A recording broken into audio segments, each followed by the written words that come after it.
We are joined by Randy and Jade right now. Coach, why don't we just start out with a comment from you about the game, and then we'll open it up for questions. Well, hats off to Rice.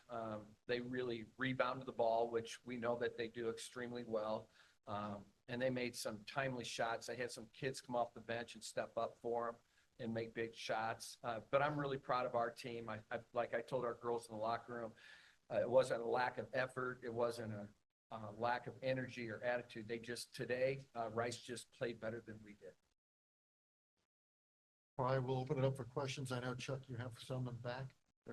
Coach, thanks. Rebounds 56-33. Is it just that simplistic to circle that and say that was the difference in the game? It is. I mean, they say no rebounds, no rings. And we knew that that's been a weakness of ours all season long. And, you know, Rice doubled us up on rebounds. They had 20 offensive rebounds to our 10. And that makes it really hard. Those are just extra possessions. I looked down, they went to the free throw line 10 more times than us. So when you look at the free throws and the rebounding discrepancy, that's kind of where they won the game. And it seems like you jumped out to a pretty good start in that first quarter. Then maybe it looks like, you know, maybe once pace slowed down and settled in a little bit to more of a half-court style, maybe that swung things in their favor. Would you say that was accurate? Well, they play pretty fast as well. I just think it was, you know, as I look at our shooting, we've got to shoot.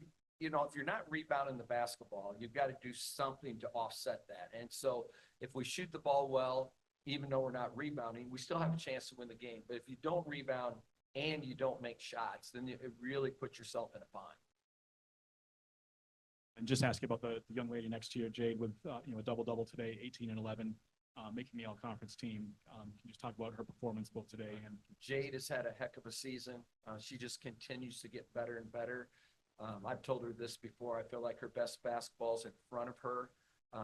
She's a sponge and always trying to get better and be a more consistent player. But we've been able to, the second half of conference season, she stepped up and been our most consistent scorer and our most consistent rebounder. So she's had a very, very deserving of the all-conference honor. Like to see her come back and be a first team and potentially maybe a player of the year in our league if she works hard in the offseason.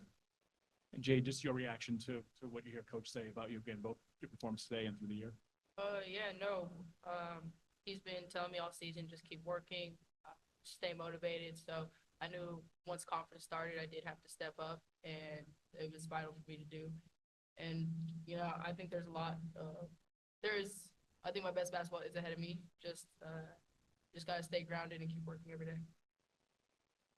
And I guess the last one for me, Coach, I mean, obviously the game just ended, but be able to take stock of the season you had, you know, about 500 and, you know, challenging right there, beating some teams in conference, you know, ahead of you on the ladder, so to speak. Yeah, I'm really proud of this team. I know every team goes through stuff, but you know, we're down 3 starters, potential starters that would have started for us, which gives our team more depth. And so I'm just proud how the, you know, different players stepped up in different roles, and they never quit. They every single, in fact, yesterday was just a great practice for us. So despite the adversity, I thought they handled it well. They kept a positive attitude, just kept working hard and doing the best they could every single day. Thank you to both. Thanks. All right, Coach, thank you. Thanks. Jade, thank you. And a thank you to SID Olivia Hooten as well for her help.